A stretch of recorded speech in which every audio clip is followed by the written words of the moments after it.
మహిమ కలుగును గాక. మీ అందరికీ నా ప్రేమపూర్వక వందనాలు. అందరికీ వందనాలు. బాగున్నారా? కృపయు సమాధానం మీకు కలుగును గాక. హల్లెలూయా. చూడండి పిల్లరా, ఈ దినం పరిశుద్ధాత్మ దేవుడు నీతో నాతో మనందరితో ఏం మాట్లాడతలించున్నారో అట్టి మాటలు ధ్యానించుకుందాం. ప్రభువే మనకు సహాయం చేయను గాక. ఆమేన్. ఎఫెసీయులకు రాసిన పత్రిక 2వ అధ్యాయం 8వ వచనం ధ్యానించుకుందాం.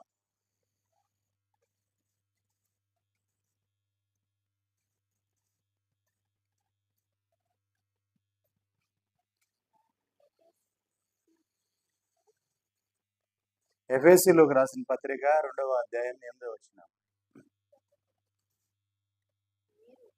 మీరు విశ్వాసము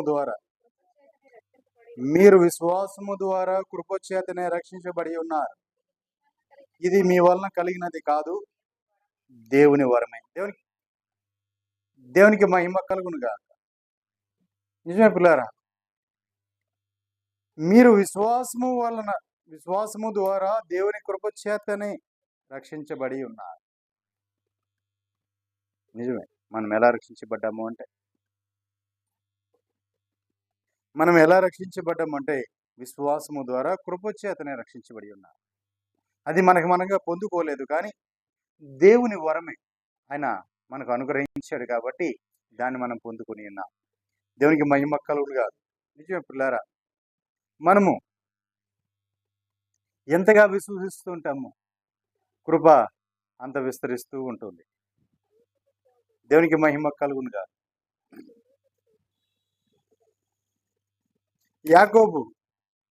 యాకోబు పత్రికలో ఒక మాట అన్నాడు. మొదటి అధ్యాయంలో 2-3 వచనం మనం చూసినట్లయితే,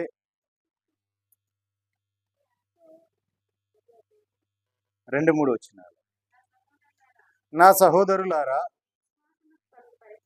మీ విశ్వాసమునకు కలుగు పరీక్ష ఓర్పును పుట్టించునని ఎరిగి మీరు నానా విధములైన శోధనలో పడినప్పుడు అది మహానందమని ఎంచుకోవాలి. మన విశ్వాస విషయమై ఆ కలుగు పరీక్ష ఓర్పును పుట్టిస్తుంది. మన విశ్వాస విషయమై కలుగు పరీక్ష ఓర్పును పుట్టిస్తుంది. అది మనం ఎరిగి నానా విధమైన శోధనలో పడినప్పుడు అది మహానందమని మనము ఎంచుకోవాలి. దేవునికి మహిమ కలుగును గాక. నిజమే పిల్లరా, మనం విశ్వాసములో వర్ధిల్లే కొందుగా, విశ్వాసములో మనం వృద్ధి చెందే కొందుగా మన మీదకు శోధనలు వస్తూ ఉంటాయి, శ్రమలు వస్తుంటాయి, బాధలు వస్తుంటాయి, ఇబ్బందులు వస్తుంటాయి, ఇక్కట్లు వస్తుంటాయి. ఇవన్నీ మనం తట్టుకొని తాలుకొని నిలబడగలగాలి. దేవునికి మహిమ కలుగును గాక. అబ్రహాము గారి జీవితం తీసుకుందాం. అబ్రహాము గారి జీవితంలో మనం చూసినట్లయితే దేవుడు వాగ్దానం చేశాడు, అబ్రహామా, ఇదిగో ఆకాశ నక్షత్రం లాంటి నీ సంతానం ఉండబోతుంది, సముద్రపు విస్తీర్ణంలో నీ సంతానం ఉండబోతుంది, నీ ద్వారా అనేక జనములు, అనేక రాజులు రాబోతున్నారు, అట్లాగే సమస్త జనములు నీ మూలంగా, నీ సంతానం మూలంగా ఆశ్రయించబడబోతున్నారు అనే వాగ్దానం చేశారు. దేవుడు చేసినప్పుడు అబ్రాహాము గారు ఆ వాగ్దానం పొందుకోవటానికి, అంటే వాగ్దానం చేయబడిన ఆ కుమారుడు తనకు కలగటానికి ఎన్ని సంవత్సరాలు ఎదురు చూశాడా అంటే 25 సంవత్సరాలు ఎదురు చూశాడు. 25 సంవత్సరాలు అతను శ్రమపడ్డాడు, ఓర్చుకున్నాడు, పరీక్షించబడ్డాడు. ఆ ఓర్పు పరీక్ష నిరీక్షణ కలగజేస్తుంది. ఇవన్నీ కూడా దేవుని మాట మీద ఉన్న విశ్వాసము చొప్పున. దేవునికి మహిమ కలుగును గాక. హల్లెలూయా. నిజమే పిల్లరా, 25 సంవత్సరాలు ఓర్చుకున్నాడు, ఎదురు చూశాడు. శ్రమ వచ్చినాయి, బాధలు వచ్చినాయి, ఇబ్బందులు వచ్చాయి, అయినా ఎక్కడ తప్పిపోలా. శారమ్మ ద్వారా కూడా ఇబ్బంది వచ్చింది. ఆమె కూడా అబ్రాహామును శ్రమపరిచింది. ఎలా శ్రమపరిచిందయ్యా అంటారా? ఆగరం తీసుకొచ్చి శ్రమ పట్టింది. దేవునికి మహిమ కలుగునుగా. ఆహారం తీసుకొచ్చి శ్రమ పెట్టింది అబ్రాహాంని. ఏం తీసుకొచ్చిన వాడు బాగానే ఉంది. తర్వాత ఇదిగో నేను ఇదిగో నేను దీని ద్వారా నేను అవమానించబడుతున్నాను, నన్ను హేళన చేస్తుంది అని చెప్పి అస్తమానం అబ్రాహాంని సాధిస్తూనే ఉంది. దేవునికి మహిమ కలుగునుగా. నిజమే ప్రియులారా, తీసుకొచ్చింది ఆమె, ఇచ్చింది ఆమె, కానీ సాధించింది ఆమెనే. అబ్రాహాముని బాధ పెట్టింది కూడా ఆమె. దేవునికి మహిమ కలుగునుగా. ఇలా ఎన్నో శ్రమలు పడ్డాడు, ఎన్నో బాధలు పడ్డాడు ఆయన. నానా విధమైన శోధనలో పడిపోయాడు ఆయన. అవన్నీ కూడా మహాదానందమని ఎన్నుకున్నాడు. అవన్నీ కూడా తట్టుకున్నాడు, తాలుకున్నాడు. ఆశీర్వాదాలకి వారసుడిగా మారిపోయాడు. దేవునికి మహిమ కలుగునుగా.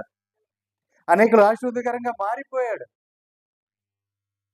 కాబట్టి ప్రియులారా, విశ్వాసము వలన కలుగు పరీక్ష ఓర్పును పుట్టిస్తుంది. అది మనం ఎరిగి నానా విధమైన శోధనలు పడినప్పుడు అది మనకు మహాదానందమని మనం ఏం చేయాలి? ఎంచుకోవాలి. చిన్న ఆ శోధన వచ్చింది, ఆ శ్రమ వచ్చింది, ఈ బాధ వచ్చింది అని చెప్పి మనం పక్కదారి పట్టకూడదు. దాన్ని చూసి ఇంకను బలపడాలి.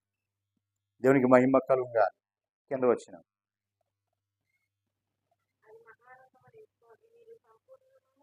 మీరు సంపూర్ణను అనులాంగును ఏ విషయంలోనైనను కొదువు లేని వారునై ఉండినట్లు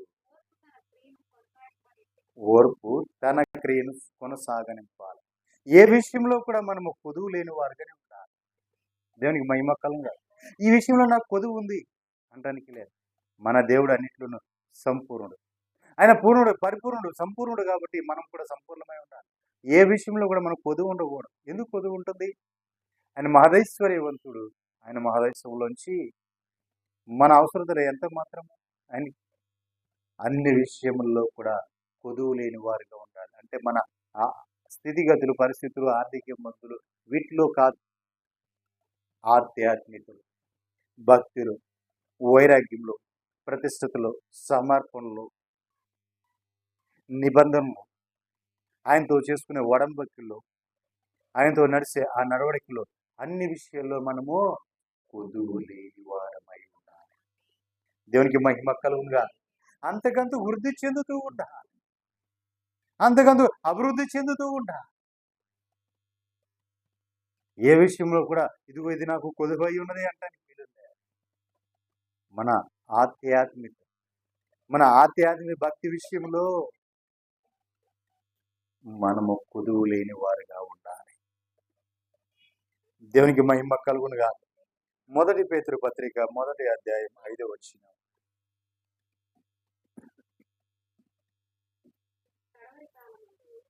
కడవరి కాలమందు బయలుపరచబడుటకు సిద్ధముగా ఉన్న రక్షణ మీకు కలుగునట్లు విశ్వాసము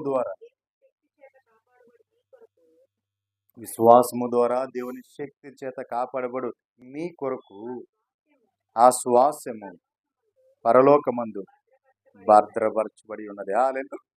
హల్లెలూయా. మనకు ఒక శ్వాసం ఉంది. అది ఎప్పుడు? కడవరి కాలమందు సిద్ధపరచబడు ఆ రక్షణ మనకు కలగటానికి, ఆ రక్షణ మనకు కలగడానికి కడవరి కాలమందు బయలుపరచబడు ఆ రక్షణ మనకు కలగడానికి సిద్ధంగా ఉంది. దాన్ని పొందుకొని మనం అనుభవించాలి.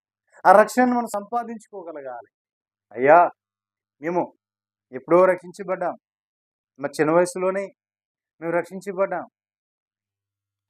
మా యవ్వన కాలంలోనే మేము రక్షించబడ్డాం. మేము రక్షణ నుండి రక్షణ మాకుందయ్యా అని అంటారేమో ప్రియులారా. ఆ రక్షణ గురించి నేను చెప్పట్లే. నీ ప్రారంభ జీవితంలో ఉండే రక్షణ గురించి చెప్పట్లా. నీ ఆధ్యాత్మికలో నీవు ప్రారంభ ఘడియలో పొందిన ఆ రక్షణ గురించి నేను చెప్పట్లా. నీవు బాలుడుగా ఉన్నప్పుడు రక్షణ పొందావు, ఎదిగావు, పెద్దవాడవయ్యావు, వయసుకు వచ్చావు. ఇప్పుడు నీవు ఒక రక్షణ కోసం ఎదురు చూడాలి. అదే కడవరి కాలం మందు బయలుపరచబడు రక్షణ ప్రభు యేసుక్రీస్తు వారు తీసుకొచ్చే ఆ రక్షణ కోసం నువ్వు ఎదురు చూడాలి. దానికి నువ్వు అర్హత పొందుకొని ఉండాలి. అయ్యా మా అయ్యగా నాకు మంపుడు బాప్తిస్మం ఇచ్చారయ్యా, నీళ్ళలో ముంచారయ్యా, ఆ రక్షణ కాదు.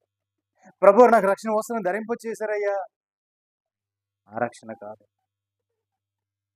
నీవు భూమి మీద ధరించి మధ్యాకాశానికి ఎత్తబడటానికి కావలసిన రక్షణను సంపాదించుకోగలగాలి. ఆ రక్షణ నీకు కావాలి. ప్రారంభ రక్షణ కాదండి. నువ్వు ప్రభుని విశ్వసించినోడనే నీకు రక్షణ వచ్చింది. ప్రభు అప్పుడే నీకు రక్షణ అవసరం ధరింపచేశాడు. కానీ నీవు ఆ రక్షణను భద్రపరిచి జాగ్రత్తగా కాపాడుకుంటూ వచ్చి ఇప్పుడు వేరొక రక్షణ కడవరి కాలమందు బయలుపరచబడుటకు సిద్ధంగా ఉన్న ఆ రక్షణను సంపాదించుకోగలగాలి. ఆ రక్షణ భూమి మీద నీకు రా. నీవు ఆ రక్షణ పొందుకుంటే మధ్యాకాశానికి నువ్వు వెళ్తావు. మధ్యాకాశానికి నువ్వు ఎత్తబడాలంటే నీకు ఆ రక్షణ కావాలి. కడవరి కాలం ముందు బయలుపరచబడు రక్షణ నా ప్రభువైన యేసుక్రీస్తు వారు మధ్యాకాశం వచ్చినప్పుడు తీసుకుని వచ్చే ఆ రక్షణ నీకు ఉండాలి. అది ఉంటేనే నువ్వు మహిమలో చేరుకోగలవు. అది ఉంటేనే నువ్వు పరంలో చేరుకోలేవు. అది ఉంటేనే నువ్వు మధ్యాకాశానికి ఎత్తబడగలవు.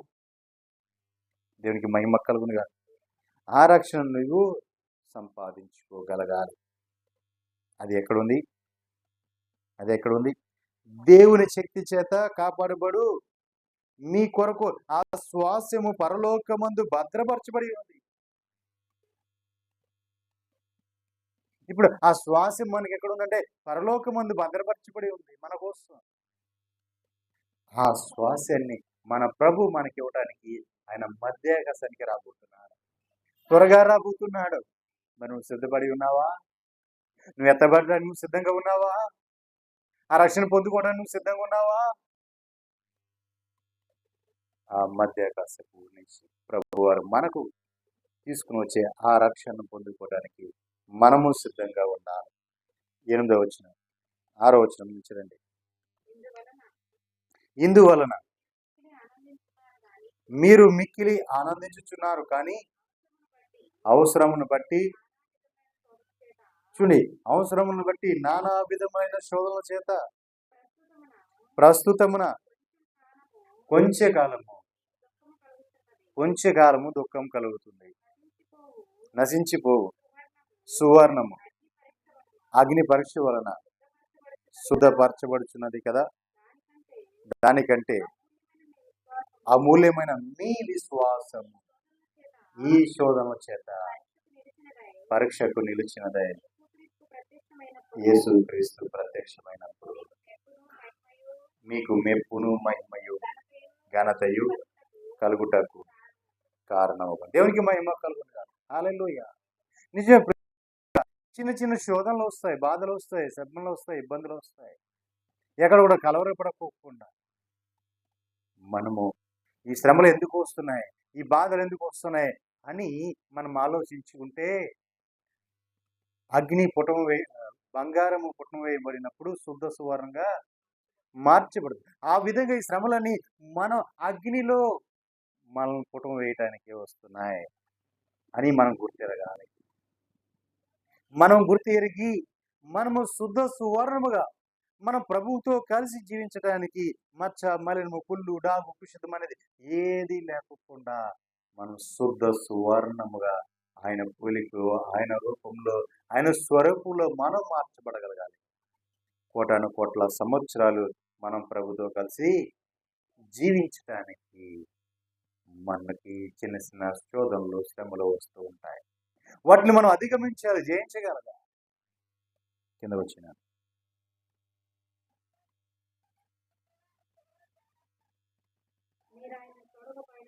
మీరు ఆయనను చూడకపోయినను ఆయనను మీరు ప్రేమించున్నారు. ఇప్పుడు ఆయనను కనులారా చూడకయే విశ్వసించుచు మీ విశ్వాసమునకు ఫలమును అనగా ఆత్మరక్షణను పొందుచు శపనాసక్యమును మహిమాయుక్తమునైన సంతోషము గలవారై ఆనందించున్నారు. దేవునికి మహిమ కలుగునుగా. హల్లెలూయా. శపనాసక్యము కాని ఆ మహిమ సంతోషంతో ఆనందించారు. దేవునికి మహిమ కలుగునుగా. హల్లెలూయా. ఆయనను మనం శ్వాసంగా తీసుకొని ఆయనలో మనం వృద్ధి చెందుతూ అభివృద్ధి చెందుతూ అంతకంతకు ఆయనలోనికి మనం వెళ్ళిపోవాలి. దేవునికి మహిమ కలుగునుగా. హల్లెలూయా. మన పితరులు వారు విశ్వాసము ద్వారా రాజ్యములు కట్టారు. దేవునికి మహిమ కలుగునుగా. ఏం చేశారు? రాజ్యములను జయించారు విశ్వాసము ద్వారా. మరి మనం అంటుంటాం కదా, ఏమని? మా తాతలు నేతలు నాకితే మన మూతులు నాకేమన్నా. దేవునికి మహిమ కలుగునుగా. హల్లెలూయా. మా తాతలు నేతులు నాకారు, ఆ కాలంలో మేము మూతులు నాకుతున్నాం అంటారా? లేదు పిల్లారా.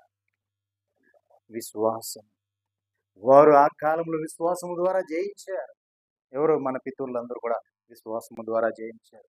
కానీ మన ప్రభు మనకు తోడుగా ఉన్నాడు కాబట్టి, మన ప్రభు మనకు విజయసుడిగా ఉన్నాడు కాబట్టి, ఆయన దూసిన ఖడ్గము చేత పట్టుకొని మనకు ముందుగా ప్రధాన యాజకుడిగా, సైన్యం అధిపతిగా, సర్వ సైన్యాధిపతిగా నడుస్తున్నాడు కాబట్టి, ఆయన సమస్తము జయించున్నాడు కాబట్టి, జయశివుడిగా విజయశివుడిగా ఆయన కొనియాడబడుతున్నాడు కాబట్టి, మనము కూడా జయించు వారిగా ఉండాలి. ఆ శ్వాసమును అనుభవించాలంటే, ఆయన ఒక వారసత్వం పొందుకోవాలంటే, మనము కూడా ఆ జయ జీవితమును పొందుకొని అనుభవించాలి. దేవునికి మహిమ కలుగునుగా. హల్లెలూయా. కీర్తనలు చూడండి, రోమా పత్రిక 3వ అధ్యాయం 24వ వచనం చూసినట్లయితే, రోమా పత్రిక 3వ అధ్యాయం 24వ వచనం.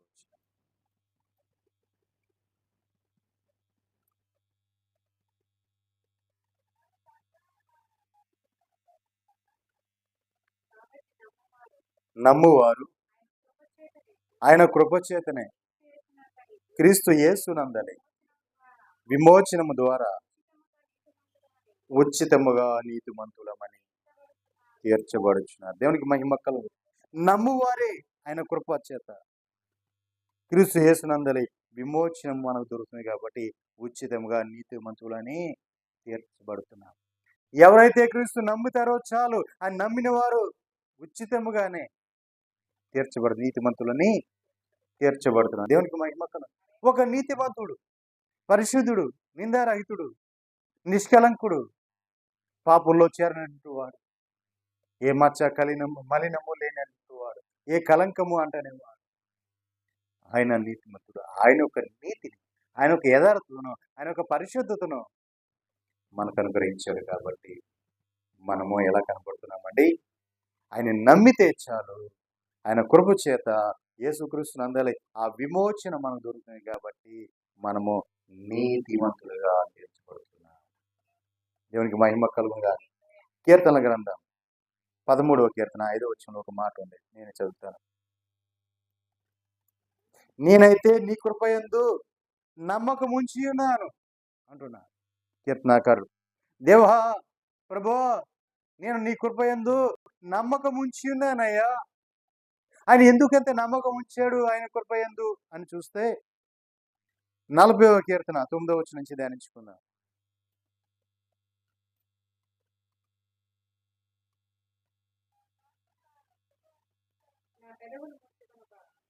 నా పెదవులు మూసుకొనక మహాసమాజములో నీతి సువార్తను నేను ప్రకటించి ఉన్నానని నేనంటిని.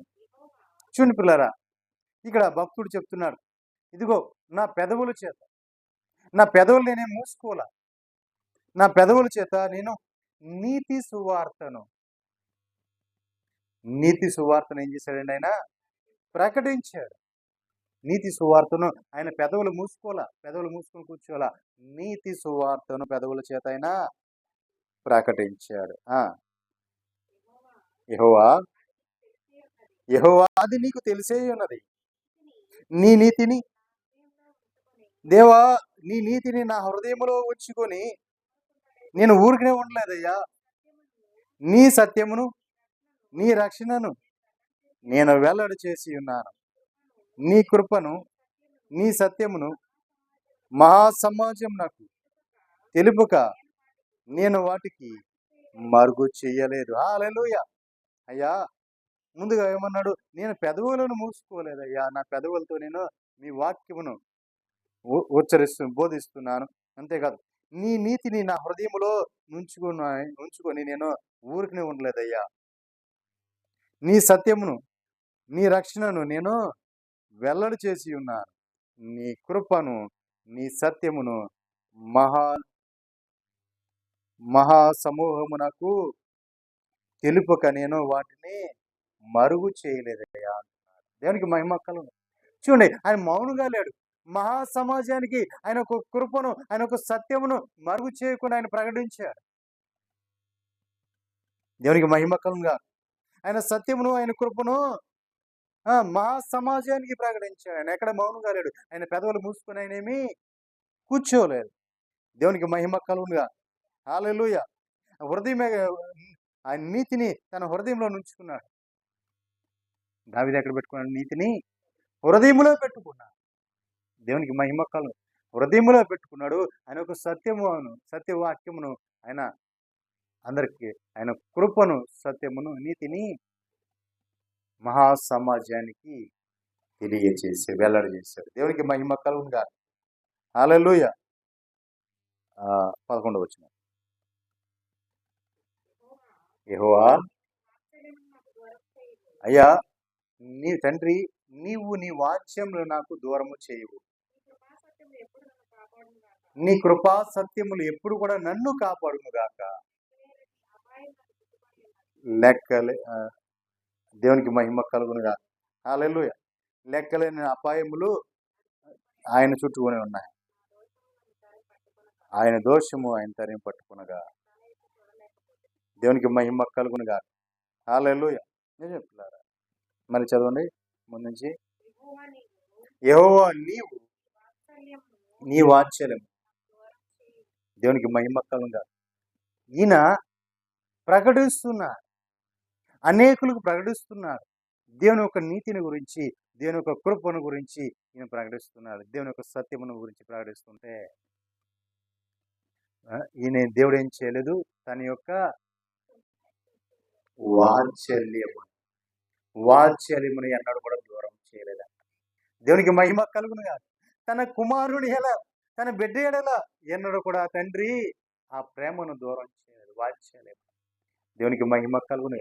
ఎంత గొప్ప ప్రేమ అండి, ఎంత గొప్ప తండ్రి అండి. ఆయన వాత్సల్యమును ఎన్నడూ కూడా మనకు దూరం చేసేవాడు కాదు. మనమే అప్పుడప్పుడు దూరం అయిపోతూ ఉంటాం. ఆయన మనం చేసుకున్న ఆ క్రియలను బట్టి మనం దూరం అవుతాం తప్ప ఆయన ఎన్నడూ కూడా మనమే దూరం చేసుకునేవాడు కాదు. అనుక్షణం ప్రతిక్షణం కూడా ఆయన యొక్క వాత్సల్యమును మన ఎడల ధారాళంగా చూపుతున్న దేవుడు అండి. దేవునికి మహిమ కలుగునుగా. హల్లెలూయా. 98వ కీర్తన 3-4 వచనాలు.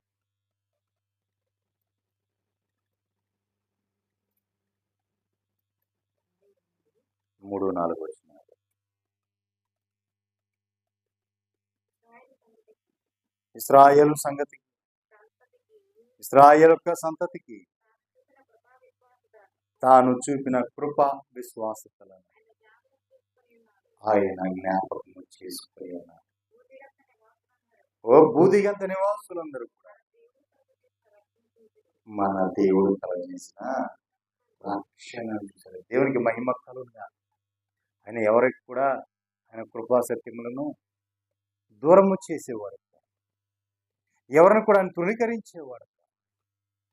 అందరికీ కూడా భూదిగంత నివాసులు అందరికీ ప్రతి ఒక్కరు కూడా ఆయన రక్షణను కనులారా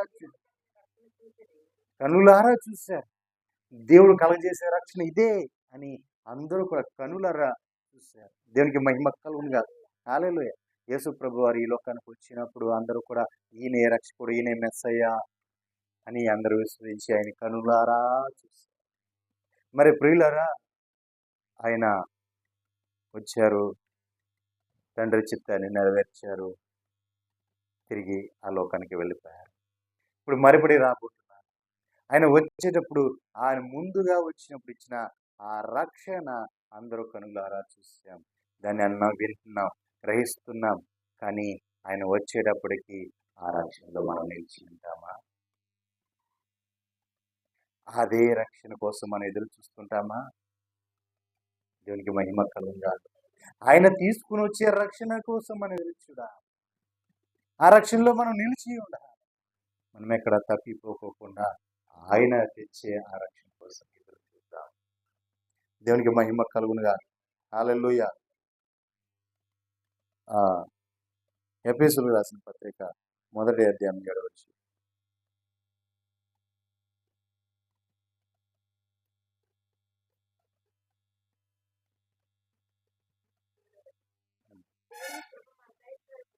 దేవుని కృపా మహదైశ్వరుని బట్టి ఆ ప్రియుని యందు ఆయన రక్తము వలన మనకు విమోచనం అనగా, చూడండి, మన యొక్క అపరాధములకు క్షమాపణ మనకు కలిగి ఉన్నది.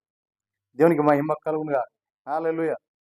దేవుని కృపా మహదైశ్వరుని బట్టి ఆ ప్రుని యందు ఎవరైతే అంగీకరిస్తున్నారో, ఆయన యొక్క రక్తము ఎవరైతే చిందించబడుతుందో, ఆ రక్తంలో ఎవరైతే కడగబడుతున్నారో వారికి విమోచనం జరుగుతుంది.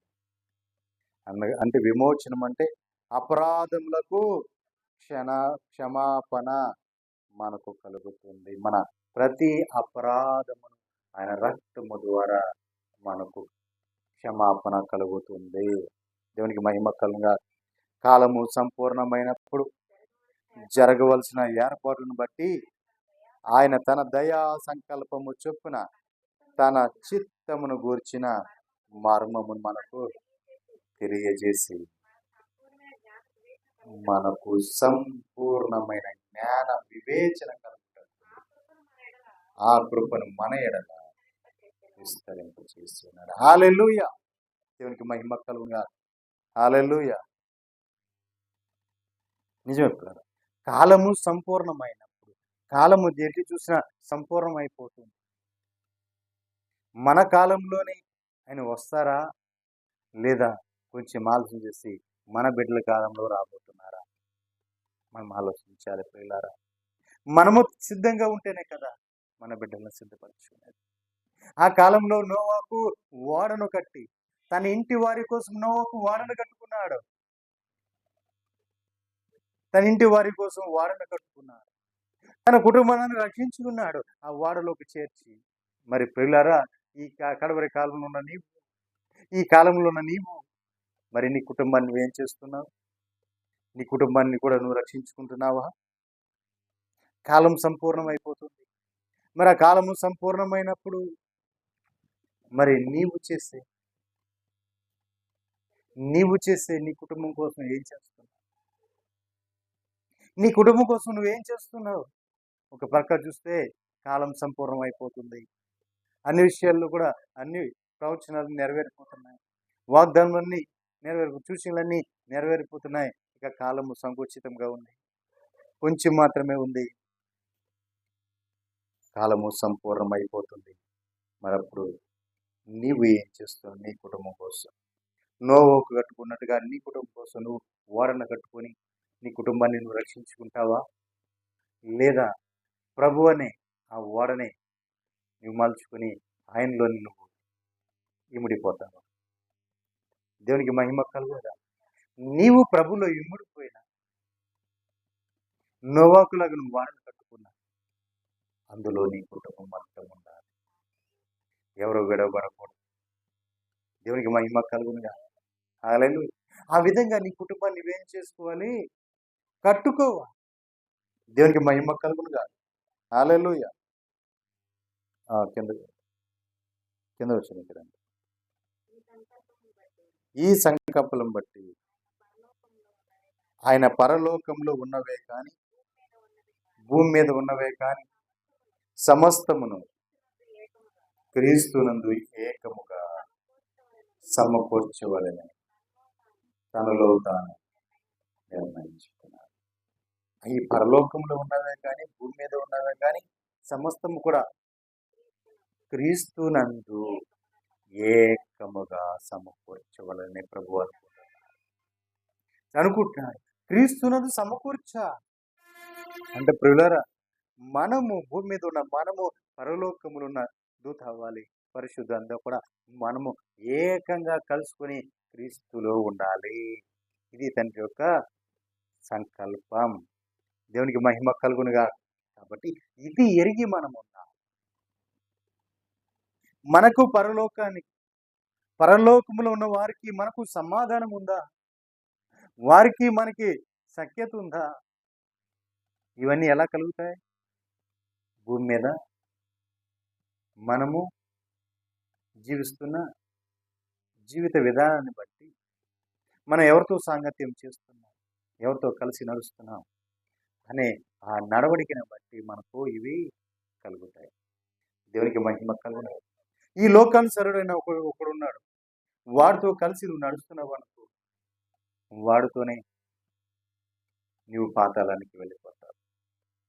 లేదా దేవునితో కలిసి నడుస్తున్నావు అనుకో, నీవు దేవునితో కలిసి మహిమలోకి వస్తావు. దేవునికి మహిమ కలుగునుగా. హల్లెలూయా. ఆఖరిగా ఒక మాట చెప్పి నేను వాక్యం ముగిస్తాను. మొదటి దశలోనికే పత్రిక 5వ అధ్యాయం 8వ వచనం ధ్యానించుకున్నాను. 8. మనం ఎవరో అంటే పగటి వారమై మనం మత్తులమై ఉండక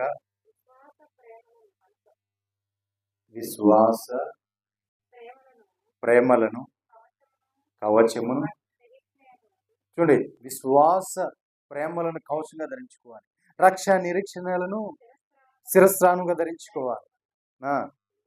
ఎందుకనగా మన ప్రభు అయిన యేసుక్రీస్తు ద్వారా రక్షణ పొందుటకే దేవుడు మనలను నియమించెను గాని ఉగ్రత పాలగుటకు దేవుడు మనల్ని నియమించలేదు. మనము దేవుని ప్రేమలో వర్ధిల్లాలి తప్ప, ఆయన కృపను మనం పొందుకోవాలి తప్ప, మనము ఆయన ఉగ్రతకి పాలవకూడదు. దేవునికి మహిమ కలుగును. మనం వర్ధిల్లాలి. ఆయన మనల్ని వర్ధిల్ల చేసే దేవుడు. ఇదిగో నువ్వు ఎట్లే ఉండు, ఇంతే ఉండు, ఇక్కడే ఉండు అని చెప్పే దేవుడు కాదండి. భూదిగంతముల వరకు విస్తరింపచేసి వ్యాపింపచేసే దేవుడు. ఆయన ఎక్కడ కూడా ఇక్కడతో నువ్వు ఆగిపో, ఇక్కడతో సరిపోద్ది అని చెప్పే దేవుడు కాదు. దేవునికి మహిమ కలుగుగా. నిన్ను విస్తరింపచేసి వ్యాపింపచేసి తీసుకువెళ్ళేవాడైనా దేవుడు. దేవునికి మహిమ కలుగునుగా. హల్లెలూయా. కింద వచ్చిన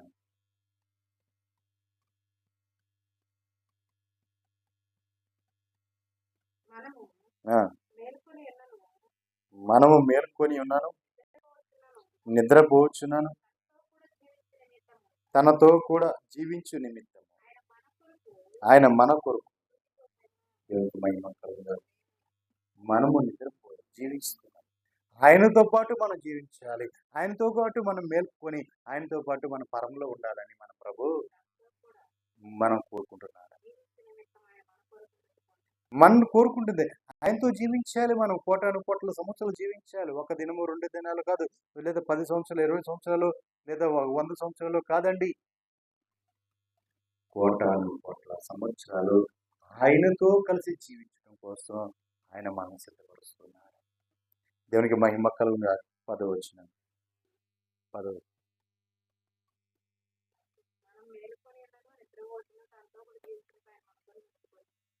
దేవునికి మహిమ కలుగునుగా. నిజమే పిల్లరా, మనము మేలుకున్నాను, జీవించినాను. మనం నిద్రపోయినాను, మేలుకున్నాను. ఆయనతో పాటు మనం ఏం చేయాలి? జీవించాలి. ఎవరితో? ప్రభుతో జీవించడానికి మనల్ని మనం సరిచేసుకోవాలి.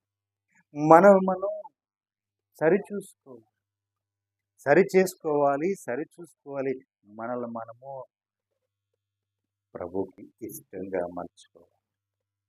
ఎప్పుడైతే మనం ప్రభుకి ఇష్టంగా మనం మారుతున్నామో, ఎప్పుడైతే ఆయనకు ప్రియంగా మనం మారుతున్నామో, అప్పుడు ఆయన కృప అంతకంత విస్తరిస్తా ఉంటది. విశ్వాసం మనలో అంతగా వృద్ధి చెందుతూ ఉంటది. ఆయన రక్షణ కోసం మనము సంసిద్ధులమై, ప్రభువా త్వరగా రా, మమ్మల్ని తీసుకొని వెళ్ళు, మేము సిద్ధంగా ఉన్నాం అనే స్థాయికి నిన్ను నడిపిస్తుంది. దేవునికి మహిమ కలుగునుగాక. హల్లెలూయా. నిజమే ప్రియులారా, మనం ఎప్పుడు కూడా అసంపూర్ణంగా ఉండకూడదు. అన్నిట్లోనూ మనం సంపూర్ణమై ఉండాలి. అన్నిట్లోనూ సంపూర్ణమై ఉండాలి. మనం ఏ విషయంలో కూడా అసంపూర్ణత అనేది మనలోకి రానే రాకూడదు. ఎందుకంటే మన దేవుడు సంపూర్ణుడు. అన్ని జయించి ఆయన విజయశీలుగా వెళ్ళాడు కాబట్టి నీవు కూడా జయించి ఆయన చేరుకోగలిగితే ఆయన జయించువానికి ఆయన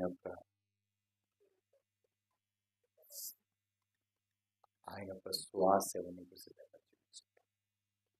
తనకు కలిగిన సమస్తం నీకే ఇచ్చేస్తాడు. ఎదురు చూస్తున్నా, ఆయన నీకోసం ఎదురు చూస్తున్నాడు. ఇంకా వస్తావు, ఇంకా వస్తావు అని. మామూలుగా వచ్చేస్తే దాంట్లో విజయం ఏముందండి? మామూలుగా వస్తే విజయం ఉంటుందా? నీవు జయించి వెళితే, నీ విజయాన్ని పొందుకుంటే, నువ్వు పరలోకంలో అడుగు పెట్టినది మొదలుకొని దూతావళి నిన్ను వరవేర్పు చేస్తుంటే, లోపలికి ఆహ్వానిస్తుంటే, గుమ్మములు తలలు పైకెత్తి నిన్ను ఆహ్వానిస్తూ ఉంటే, గుమ్మములంటే నీకంటే ముందుగా ఉన్నా, నీకంటే ముందుగా ఉన్నా దేవుని సేవకులు ఘనమైన పరిచయం చేసుకున్నారు. వారు నిన్ను ఆహ్వానించాలి,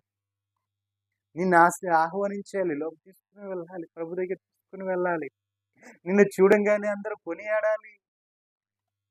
ఏదో ఆషామాషిగా పరలోకం నేను కూడా వెళ్ళిపోయాను అనుకోకూడదు. ఏదో జాగ్రత్త నాకు కూడా తగిలిందిలేండి, ప్రభు నన్ను కరుణించండి, పరలోకం వెళ్ళాను అనుకోకూడదు. నీకంటూ ఒక స్థాయి ఉండాలి. నీకంటూ ఒక స్థానం ఉండాలి. దేవునికి మహిమ కలుగునుగా.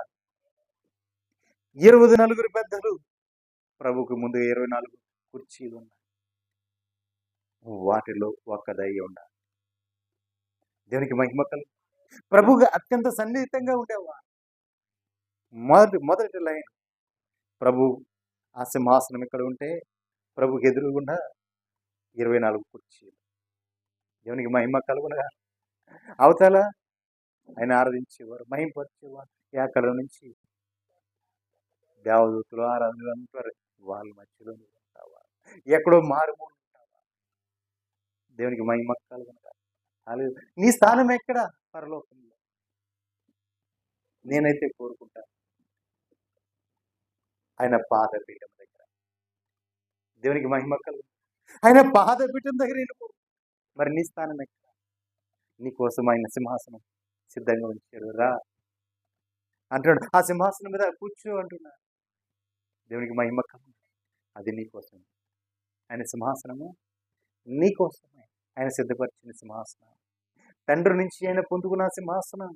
తండ్రి కుమారుడు కూర్చున్న, తండ్రి ఆ సింహాసనం ఆశనే ఉన్నాడు, కుమారుడు ఆ సింహాసనం ఆశనే ఉన్నాడు.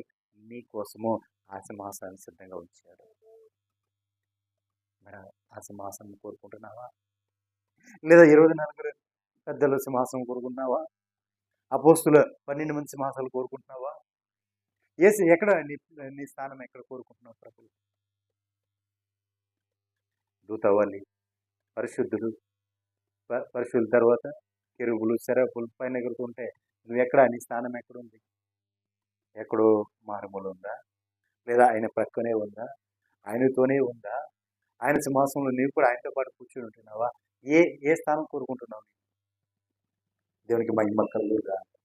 హల్లెలూయా. ఆలోచించిన ప్రియులారా, సమయము సంకోచితంగా ఉంది. సంకోచితం కొంచెమే ఉంది సమయం. అన్నీ కూడా నెరవేరిపోతున్నాయి. ఈరోజు రేపు అన్నట్లుగా ఉంది. మరి నీవు మాత్రమే కాదు, నీ కుటుంబం అంతా కూడా ఆయన సన్నిధిలో ఉండాలి. అందరూ కూడా ఆయన సన్నిధిలో. ఒకరు విడవబడి ఒకరు ఎత్తబడటం కాదండి. నీ కుటుంబంలో నువ్వు కట్టుకోవాలి. నీ కుటుంబం అంతా కూడా ఆయన సన్నిధిలో ఉండాలి. నోవాహు కట్టుకున్నట్లుగా నీవు నీ కుటుంబం అనే ఓడను కట్టుకోవాలి. దేవునికి మహిమ కలుగునుగా. హల్లెలూయా. కాబట్టి ప్రియులారా, మరి మనమంతా కూడా ఆయన సంపూర్ణతలో సంపూర్ణమై ఉండటానికి ప్రభు మనకు కృప చూపులాగన ప్రార్థన చేద్దాం. అందరూ కూడా కళ్ళు మూసుకుందాం.